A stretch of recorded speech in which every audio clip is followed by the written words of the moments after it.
গ্রাম পঞ্চায়েতের আগে যে 6,500 নিয়োগ প্রক্রিয়া হওয়ার কথা ছিল, সেটা বেড়ে পঞ্চায়েতের যে মন্ত্রী রয়েছেন তিনি ঘোষণা করেছেন যে প্রায় 11,000-এরও বেশি শূন্যপদ রয়েছে।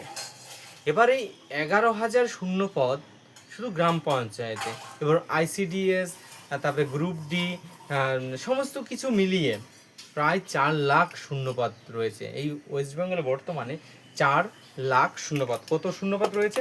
প্রায় 4 লাখ হচ্ছে শূন্যপদ রয়েছে। তো সেখানে দাঁড়িয়ে এখন কিন্তু 2026-এর বর্তমান সময়ে তোমরা যারা বিভিন্ন পরীক্ষায় অংশগ্রহণ করছো বা এতদিন পর্যন্ত কোথায় পড়বে বা কী করে পড়তে হবে তার সহজ সমাধান নিয়ে আমরা এসেছি ডিকে প্র্যাকটিস সেন্টার। তোমরা যদি আসাননগর ভীমপুরের মধ্যে হয়ে থাকো তাহলে অবশ্যই তোমরা অফলাইনে বা অনলাইনে কোচিং করতে পারো। এবং যাদের দেখা যাচ্ছে আসা একদমই সম্ভব নয়, তারা ঘরে বসে এই ইউটিউব বা ফেসবুকে কিন্তু তোমরা দেখতে পাবে প্রত্যেকটা ক্লাস কী ধরনের পরীক্ষার প্রশ্ন হয়ে থাকে, এবং আমি চেষ্টা করব প্রত্যেকটা বিষয় নিয়ে আলোচনা করা। এবং এখানে বিভিন্ন মাস্টারমশাই আসেন, তারা সেই বিষয় নিয়ে আলোচনা করেন। যারা অফলাইনে আছো তোমরা অবশ্যই তোমাদের কি মতামত অবশ্যই তোমরা বলবে। তার আগে আমরা আজকে জেনে নিই যে এই পঞ্চায়েতের সবথেকে সহজ পরীক্ষা হচ্ছে পঞ্চায়েত রিক্রুটমেন্ট। কী পরীক্ষায় রয়েছে দেখো, এখানে ইংরেজি, বাংলা, অঙ্ক এবং জিকে জিএস, এই যে বিষয় একদম বেসিক বেসিক বিষয় রয়েছে তোমাদের এখানে।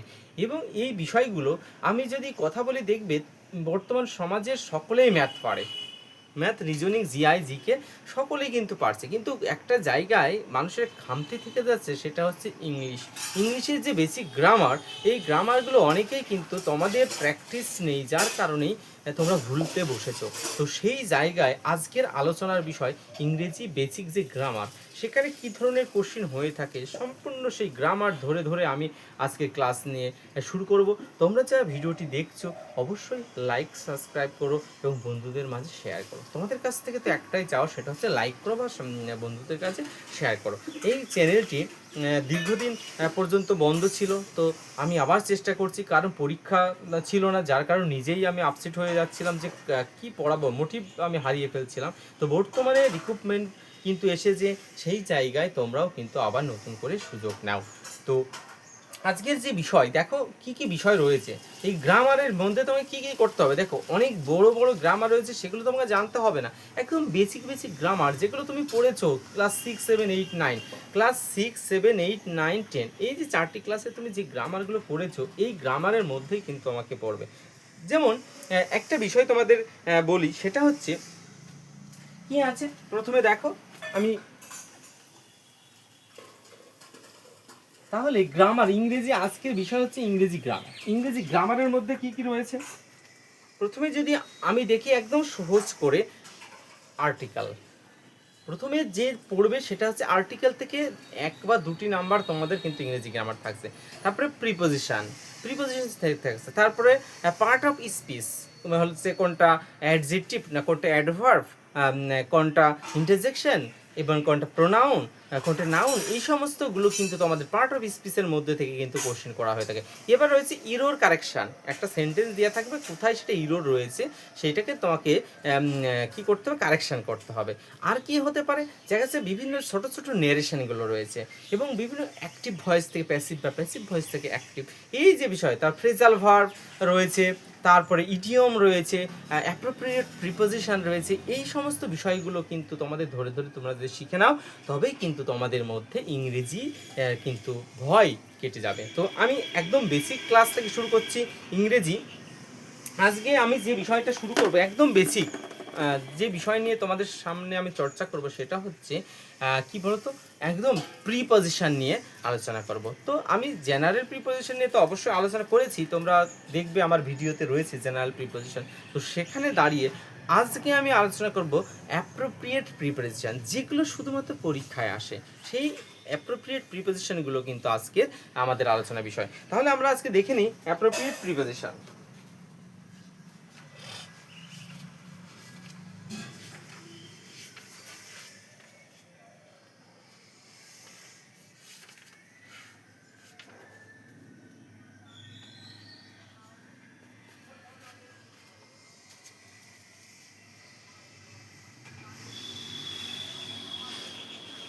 তাহলে একটা অ্যাপ্রোপ্রিয়েট পজিশন আমি লিখছি, হি ওয়াজ। দেখো কি ধরনের কোশ্চেনগুলো হয়ে থাকে তোমাদের, সেটা হচ্ছে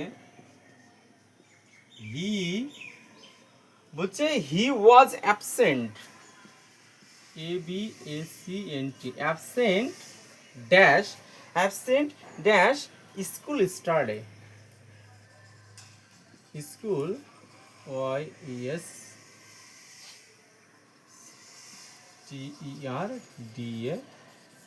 স্টাডি। তাহলে অপশন রয়েছে টু, বাই, অফ, আর কি ফ্রম। তাহলে এইখানে দেখো তোমাদের মাঝে রয়েছে he was absent dash school yesterday, তার মানে কি সে গতকাল বিদ্যালয়ে অনুপস্থিত ছিল। তাহলে এখানে যে বিষয়টি রয়েছে, সে বিদ্যালয়ে গতকাল অনুপস্থিত ছিল।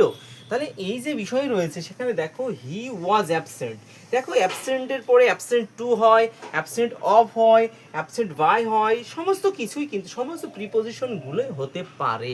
কিন্তু পরীক্ষায় যেগুলো আসে সেইগুলো ধরে ধরে কিন্তু আমি তোমাদের ক্লাসে করাচ্ছি, এবং এইগুলো আমার সাথে সাথে তোমরা যদি প্র্যাকটিস করো কিংবা খাতায় যদি তোমরা নোট করো, বেশি না, আমার সাথে যদি তুমি 3 থেকে 4টে মাস থাকো এই চ্যানেলের সঙ্গে, অবশ্যই তুমি তোমার যদি 25টা যদি গ্রামার থাকে তাহলে তুমি 22টা থেকে 23টা গ্রামার কিন্তু করে আসতে পারবে। আমি এই কথা বলতে পারি না যে 25টায় তুমি 25টা করতে পারবে, এমন কিন্তু নয়, কারণ সবারই বাধ্যবাধকতা থাকবে। সেখানে 23 থেকে 24টা, আমি তোমাকে 22টা মিনিমাম তুমি গ্রামার করতেই পারবে। তাহলে এখানে কি করলে হবে দেখো, হি ওয়াজ অ্যাবসেন্ট, সে কি ছিল, অনুপস্থিত ছিল, অ্যাবসেন্ট ছিল।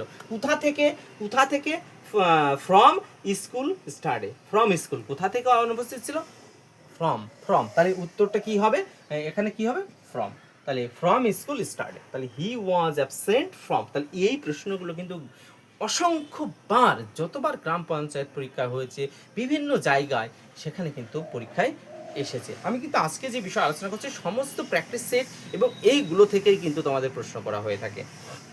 এবার দেখো কি আছে, বলছে অ্যাকর্ডিং। এবার দেখো 2 নাম্বার কি রয়েছে, according, ACCORDING, according dash him, বলছে according dash him you are innocent, you are, বলছে ইউ আর কি, ইনোসেন্ট, CNT, ইনোসেন্ট। তাহলে কি according dash him you are innocent, কি আছে অপশনগুলো, অফ, বিতে রয়েছে, বাই, সিতে রয়েছে, টু, ডিতে রয়েছে, এন। ভালো করে বলতো, বলছে অ্যাকর্ডিং, বলছে অ্যাকর্ডিং ড্যাশ, তাহলে এখানে কি বলছে, according dash him in are innocent, মানে তার মতে তুমি নির্দোষ, তার মতে তার মানে অ্যাকর্ডিং অফ হতে পারে, according by, according to, according in, সমস্ত প্রিপোজিশনগুলোই কিন্তু তোমাদের এখানে অ্যাকর্ডিং, যদি অ্যাকর্ডিং অফ হিম, এটা হবে না, অ্যাকর্ডিং অফ হবে না। তারপরে কি হচ্ছে, অ্যাকর্ডিং বাই, না, অ্যাকর্ডিং বাই হিম তার মতে এটা হবে না, অ্যাকর্ডিং টু, হ্যাঁ অ্যাকর্ডিং টুটা হবে, কারণ অ্যাকর্ডিং টু মানে অনুসারে, অ্যাকর্ডিং অনুসারে, তার অনুসারে, এখানে কি হবে, অ্যাকর্ডিং টু। তাহলে অ্যাকর্ডিং টু, তাহলে আমাদের কোথায় রয়েছে, according to him you are innocent.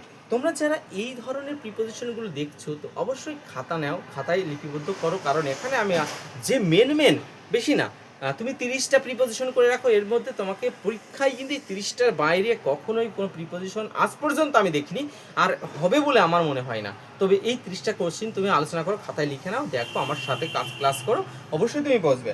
এবার দেখো এরপরে কি রয়েছে দেখো, তাহলে এরপরে যেটা রয়েছে সেটা হচ্ছে, এরপর দেখো আমাদের এখানে লাইভ ক্লাস চলছে, তো যারা রয়েছে এখানে তোমরা অবশ্যই দেখতে পাচ্ছ, যদি কোনো প্রশ্ন থাকে অবশ্যই তোমরা প্রশ্ন করবে, ঠিক আছে। এবার দেখো আমি বলছি কি ইউ আর নো, বলছে আই হ্যাভ নো অ্যাপ্টিটিউড, বলছে কি 3 নাম্বার, বলছে আই হ্যাভ নো, বলছে কি আই হ্যাভ নো বলছে কি, বলছে APPE TI অ্যাপেটাইট বলছে কি, বলছে I have no appetite dash food. তাহলে এখানে কি হবে, এখানে অফ হবে, এখানে বাই হবে, এখানে ইন হবে, না এখানে কি হবে ফর, কোনটা?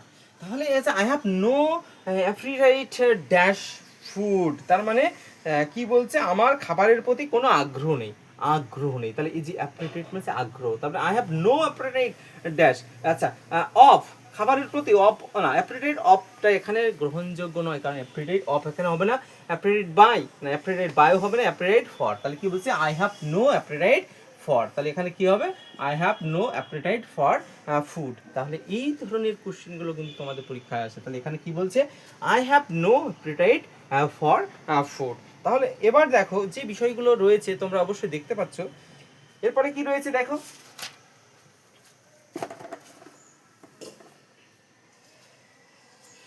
এবার দেখো ফোন নাম্বার কি বলছে, ফোন নাম্বারে বলছে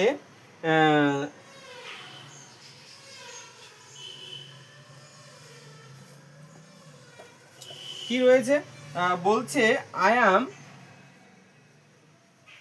অ্যাম নট অ্যাফ্রেড, AFRAID, বলছে I am not afraid dash punishment, PUNISHMENT।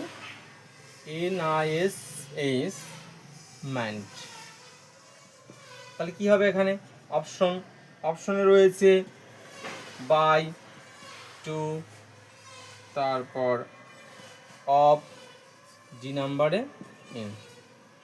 তাহলে আই এম নট অ্যাফ্রেড, বলছে I am not afraid dash punishment, I have not afraid dash punishment. তাহলে এখানে অ্যাফ্রেড, তাহলে afraid by, afraid to, afraid of, afraid in, সমস্ত preposition কিন্তু এখানে অ্যাফ্রেডের পরে বসে। কিন্তু এখানে কি বসবে, তাহলে বলছে আই এম নট অ্যাফ্রেড, তাহলে এখানে বলছে I am not afraid punishment, তার মানে এখানে কি বলছে, বলছে যে আমি শাস্তিকে ভয় পাই না, আমি শাস্তিকে, আই এম নট অ্যাফ্রেড, আমি ভয় পাই না, I am not afraid dash punishment, মানে কি আমি শাস্তি থেকে, মানে শাস্তির এখানে কি হচ্ছে অফ, তাহলে এখানে কি হবে, I am not afraid of punishment, আমি শাস্তি থেকে ভয় পাই না। এবার কি বলছে, এবারে 5 নম্বর কি বলছে, he is angry, ANGRY, angry কি বলছে, ড্যাশ মি। তাহলে এখানে কি হবে, এ নাম্বারে টু, বি নাম্বারে ইন, সি নাম্বারে বাই, ডি নাম্বারে উইথ। তাহলে এখানে কি বলছে, হি ইজ অ্যাংরি মি, তাহলে সে বলে কি বলছে, হি ইজ অ্যাংরি মি, সে আমার উপর ক্রুদ্ধ, তাহলে আমার উপর, তাহলে আমার সাথে কি বলছে, হি ইজ অ্যাংরি টু এখানে তো হবে না, তাহলে অ্যাংরি ইন হবে না, অ্যাংরি বাই হবে না, তাহলে অ্যাংরি উইথ, তাহলে কি হবে, অ্যাংরি উইথ। বলছে অ্যাংরির পরে কি হবে, অ্যাংরি উইথ মি, তাহলে এখানে কি বোঝাচ্ছে, he is angry with me. এই যে ধরনের প্রিপোজিশনগুলো আছে এইগুলোই কিন্তু বারংবার তোমাদের তোমরা এখানে অবশ্যই নোট করবে, যারা এখানে রয়েছে নোট করবে, না হলে কিন্তু বাড়িতে গিয়ে বুঝতে পারবে না। আর আমি তোমাদের নোট করার সঙ্গে সঙ্গেই কিন্তু লাইভ ক্লাস করছি, এটা রেকর্ডিং ক্লাস থাকছে, ইউটিউবে ছাড়া থাকবে বা ফেসবুকে ছাড়া থাকবে, তোমরা কিন্তু পরে দেখতে পাবে এবং সেখান থেকে এগুলো আবার করতে পারো, চাইলে তুমি দেখে নিয়েও করতে পারো। এবার কি রয়েছে, বলছে তার আচরণে লজ্জিত, হি ইজ 6 নাম্বার কি বলছে, he is ashamed, ASHAMED, ashamed dash his conduct, ডিউসিটি। তার মানে কি বলছে, সে তার উপর লজ্জিত। তাহলে এখানে কি হবে, অ্যাশেমডের পরে কি হয় বলতো, এখানে অ্যাশেমডের পরে টু, না বিতে ইন, সিতে আপনার কি ফর, না ডিতে অফ, কোনটা? তাহলে বলছে he is ashamed dash his conduct, তারপর কিন্তু তাহলে অ্যাশেমডের পরে সবসময় এই অ্যাশেমড রয়েছে না, অ্যাশেমডের পরে কি হবে, অফ হবে, অ্যাশেমডের পরে কি হবে, of, he is ashamed of his conduct. এই যে বিষয়গুলো তোমরা রয়েছে, হি is ashamed of his conduct, বিষয়গুলো তোমরা কি বুঝতে পারছো তো সকলে? তোমরা দেখো হিজ অ্যাশেমড, তাহলে এই যে প্রিপজিশনগুলো আজকে 10টা প্রিপজিশন আমরা অবশ্যই করব। এবার দেখো এবার দেখো C7 নাম্বার বলছে we belong, BELONG, we belong this school. তাহলে অপশনে রয়েছে টু, বাই, ইন, তারপরে কি রয়েছে অফ। তাহলে এখানে বলছে we belong this school, we belong this school, আমরা এই বিদ্যালয়ের অন্তর্গত, আমরা এই বিদ্যালয়ের অন্তর্গত। উই বিলং কি বলছে, উই বিলং টু অবশ্যই belong to this school. We belong to this school, আমরা এই স্কুলের অন্তর্গত। এখানে বিলং এর পরে সবসময় কি হবে, টু হবে, বিলং এর পরে টু হবে। তাহলে আজকের যে বিষয়গুলো আমি তোমাদের সামনে আলোচনা করছি সেটা হচ্ছে অ্যাপ্রোপ্রিয়েট প্রিপোজিশন। তোমরা যারা এই অ্যাপ্রোপ্রিয়েট প্রিপোজিশন দেখছো, এখানে আমি আজকে 30টা তোমাদের এই অ্যাপ্রোপ্রিয়েট প্রিপোজিশন করবে এবং যে কোনো পরীক্ষায় কিন্তু তোমরা এই অ্যাপ্রোপ্রিয়েট প্রিপোজিশনগুলো পেয়ে যাবে। এবং আমার সাথে যদি প্রতিদিন তুমি এগুলো আলোচনা করো তাহলে কিন্তু তুমি সাকসেস পাবেই এবং গ্রাম পঞ্চায়েত বা রাজ্য সরকারের যে কোনো বিষয়ের থেকেই কিন্তু তুমি এগুলো পেয়ে যাবে। তাহলে এরপরে কি আছে দেখি।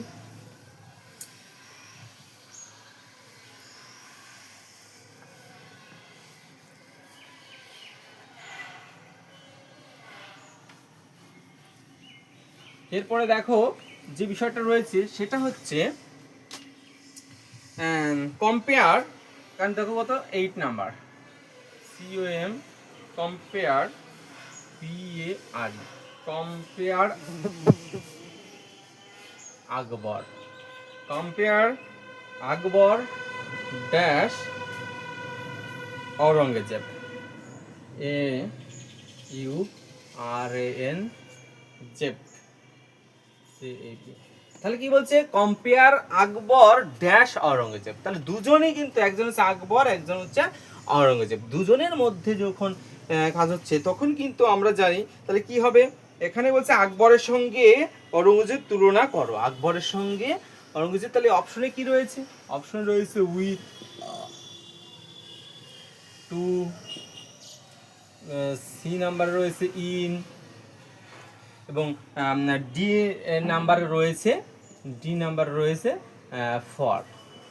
ঠিক আছে, তাহলে এখানে দেখো কম্পেয়ার আকবর কার সঙ্গে, কার উইথ, আকবরের সঙ্গে औरंगजेब। তাহলে কি হবে, কম্পেয়ার আকবর উইথ, কি হবে এখানে তাহলে কম্পেয়ার আকবর উইথ औरंगजेब। দুজনের মধ্যে যখন কম্পেয়ার করা হয় তখন কম্পেয়ারের জন্য, এই কম্পেয়ারের জন্য কিন্তু এখানে উইথ হবে। এবার দেখো এবার কি রয়েছে, কম্পেয়ার দিয়েই ধরি 9 নাম্বার আমরা দেখি যে কি বলছে। এখানে কি বলছে, ANGER is compare dash fire, FIR। তার মানে কি এখানে বলছে ক্রোধের সঙ্গে আগুনের তুলনা করা হয়। তাহলে কি anger is compare dash fire, তখন এখানে কি হবে, এখানে যদি থাকলো উইথ, বি নাম্বারে টু, সি নাম্বারে ইন, ডি নাম্বারে তোমার অফ। তাহলে দেখো ভালো করে বুঝো, এখানে বলছে anger is compare dash fire, তার মানে কি আগুনের সঙ্গে রাগের কি করা হয়েছে, তুলনা করা হয়েছে। সেখানে কিন্তু এই compare to compare to fire, সেখানে কি বসাতে হবে, কম্পেয়ার টু ফায়ার। কিন্তু দেখো কারোর সঙ্গে যদি কোনো মানুষের সঙ্গে কম্পেয়ার করা হয় তখন কিন্তু আমরা উইথ বসিয়েছি, কম্পেয়ার উইথ। কিন্তু দেখো দুটো, একটা হচ্ছে অ্যাঙ্গার, একটা হচ্ছে ফায়ার, তাহলে এটা তো কোনো হিউম্যান নয়। তাহলে অ্যাঙ্গার আর ফায়ারের মধ্যে যখন কম্পেয়ার বোঝানো হচ্ছে তখন তার জন্য কম্পেয়ার টু। তাহলে anger is compare to fire, তাহলে আগুনের সঙ্গে কিন্তু রাগের তুলনা করা হচ্ছে। এই যে দুটো বিষয়, সেখানে কিন্তু অনেক সময় তোমাদের এই কোনটা হবে, টু হবে না উইথ হবে, এটা তোমরা বুঝতে পারো না। তাহলে আজকে তোমরা এটা সব বুঝলে তো, যে কম্পেয়ারের পরে কখন উইথ হচ্ছে এবং কম্পেয়ারের পরে কখন টু হচ্ছে। এবার দেখো কি বলছে, our class consist dash 40 students. তাহলে এখানে কি বলছে, আচ্ছা এবার দেখো 10 নাম্বার, হি DEALS deals dash rice, RIC, বলছে চালের ব্যবসা করেন, হি ডিলস ড্যাশ ব্যবসা। তাহলে এখানে কি হবে, এ নাম্বারে ধরো টু, বি নাম্বারে ইন, সি নাম্বারে উইথ, ডি নাম্বারে অফ। তাহলে এখানে দেখো হি ডিলস ড্যাশ রাইস, তাহলে হি ডিলস ড্যাশ রাইস, তাহলে to rice, with rice, in rice না of rice, he deals in. যদি কোনো, তাহলে কি বলছে ডিলস ইন, দেখো এখানে কি বলছে সে তাহলে ব্যবসা করে, কোনো কিছুর ব্যবসা করে তখন কিন্তু ডিলস ইন। কিন্তু কোনো মানুষের সঙ্গে যদি কোনো কিছু হয় তখন তাহলে আমরা বলতে পারি ডিল উইথ। এখানে এখানে বলছে হি ডিলস ড্যাশ, ধরো এখানে রয়েছে অসীম, তাহলে কি হয়েছে হি ডিলস উইথ অসীম। তাহলে এখানে যদি এই রাইসটার জন্য, এখানে রাইস আছে বলে এখানে কি হলো ডিলস এর পরে ইন। যদি এরকম করতো যে হি, বলছে যে হি ডিলস ড্যাশ অসীম, তাহলে এখানে দেখো কারো যদি নাউন থাকতো তাহলে সেখানে আমরা উইথ বসাতাম, ডিলস এর পরে উইথ বসাতাম, ঠিক আছে। তাহলে এখানে কি হচ্ছে হি ডিলস ইন রাইস। এরপরে কি বলছে দেখো,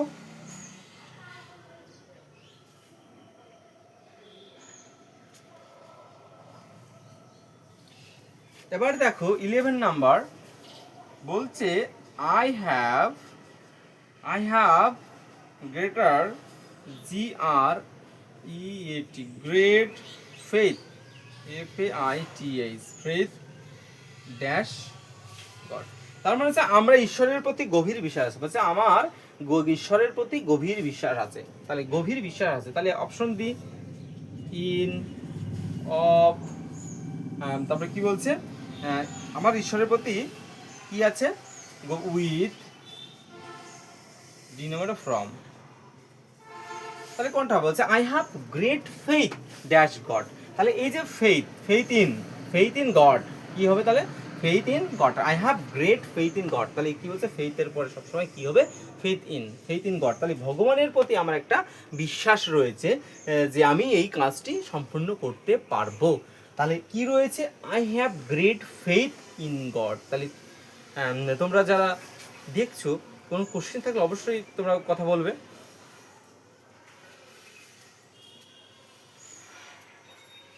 আরে 10 নাম্বারটা একটু বুঝান তো, 10 নাম্বার, আচ্ছা ও 10 নাম্বারটা ঠিক আছে। তাহলে দেখো এখানে তো 10 নাম্বারটা, তাই তো, 10 নাম্বার কি বলছে হি ডিলস, এখানে আমি দেখো হি ডিলস ইন লিখেছি, এখানে ডিলস ইন আর কি হতে পারে উইথ হতে পারে, দুটো বিষয় মনে রাখবে। এখানে হি ডিলস আর উইথ কখন হচ্ছে সেটা আগে বুঝিয়ে দিই। তাহলে দেখো এখানে রাইস রয়েছে, তাহলে সে চালের ব্যবসা করে, সে কোনো কিছু ব্যবসা করে, তাহলে ব্যবসা করার ক্ষেত্রে সেখানে আমরা কিন্তু ডিলস ইন ব্যবহার করব। কি ব্যবহার করব ডিলস ইন ব্যবহার করব। এবার ধরো কোনো মানুষের সঙ্গে তার একটা কথা হচ্ছে, মানুষের সঙ্গে কথা হচ্ছে, তখন কিন্তু ম্যানের সঙ্গে বা হিউম্যানের সঙ্গে কথা হলে তখন আমরা ইন হবে না, তখন আমাদের এখানে উইথ হবে, তখন কি হবে উইথ হবে। আচ্ছা এটা আমরা একটু বুঝবো। এবার দেখো ফেথের পরে, এবার দেখো 12 নাম্বার কি বলছে the dog is faith FAITHFUL faithful dash is master. তাহলে এখানে কি হচ্ছে ইন, টু, অফ, না দিনতে হবে উইথ, কি হবে। তাহলে এখানে দেখো বলছে the dog is faithful it's master, তার কুকুরটি কি তার প্রভুর প্রতি বিশ্বস্ত। তখন কিন্তু এখানে ছিল ফেইথ, এখানে ছিল কি ফেইথ ইন, ভালো করে বুঝবে, যদি ফেইথ থাকে তাহলে ফেইথ ইন, তাহলে ফেইথ ইন গড, কিন্তু এখানে দেখো ফেইথফুল রয়েছে, ফেইথফুলের পরে কিন্তু আর ইন হবে না, ফেইথ টু হবে, কি হবে ফেইথ টু। তাহলে উত্তর কি হবে the dog is faith to its master. এই যে বিষয়গুলো রয়েছে এইগুলো কিন্তু তোমাদের প্র্যাকটিস সেট থেকে আমি করাচ্ছি, যত পরীক্ষায় আছে। কিন্তু দেখো একটা সবসময় মনে রাখবে যে কোথা থেকে প্রশ্ন হয় সেইগুলো কিন্তু তোমাকে জানতে হবে। তুমি সারা জীবন ভরে তুমি প্রিপোজিশন পড়ে যাবে কিন্তু সবগুলো কিন্তু পড়তে কমপ্লিট করতে পারবে না। এই জন্য যে যে প্রশ্নগুলো পড়েছে আমি আজকের থেকে 10-10 ইয়ার্সের যে প্রশ্নগুলো পড়েছিল সেখান থেকে কিন্তু আমি আজকে আলোচনা করছি। এই জন্য তোমাদের কাছে বলবো এইগুলো নিয়ে তুমি আলোচনা করো, বেশি না 30টা প্রিপোজিশন তুমি যদি আয়ত্ত করতে পারো অবশ্যই তুমি তোমার সাকসেস হবে। তো আজকে আমি যে 12টা প্রিপোজিশন নিয়ে আলোচনা করলাম, এই 12টা থেকে গ্রাম পঞ্চায়েতে আমি আশা করি বা আমি দুটো ভিডিও ছাড়বো, এটা হচ্ছে প্রথম ভিডিও আর একটা ভিডিও, এই দুটো ভিডিও তোমরা যদি দেখো আমি বলবো প্রিপোজিশন থেকে যে কোশ্চেনই আসুক না কেন তোমরা আনসার করে আসতে পারবে। তাহলে আজকে আমি এখানে ভিডিওটি বেশি বড় হয়ে যাচ্ছে, এই জন্য আমি এখানে ছেড়ে দিচ্ছি। তোমরা যারা অফলাইনে রয়েছে অবশ্যই তোমরা আবার জিজ্ঞাসা করো বা বুঝতে না পারলে আমি আবার বোঝাবো। তো আজকে তোমাদের সাথেও আমি একটা ভিডিও করে ইউটিউবে ছাড়বো, তোমরা পরবর্তীতে দেখতেও পাবে। এবং তোমরা যারা ভিডিওর মাধ্যমে বিভিন্ন ক্লাস দেখছো যে কোনো জায়গা থেকে তোমরা কিন্তু এগুলো দেখতে পাবে। ধন্যবাদ সবাইকে এবং লাইক সাবস্ক্রাইব করো, একটাই অনুরোধ তোমাদের কাছ থেকে, লাইক এবং সাবস্ক্রাইব। ধন্যবাদ সবাইকে।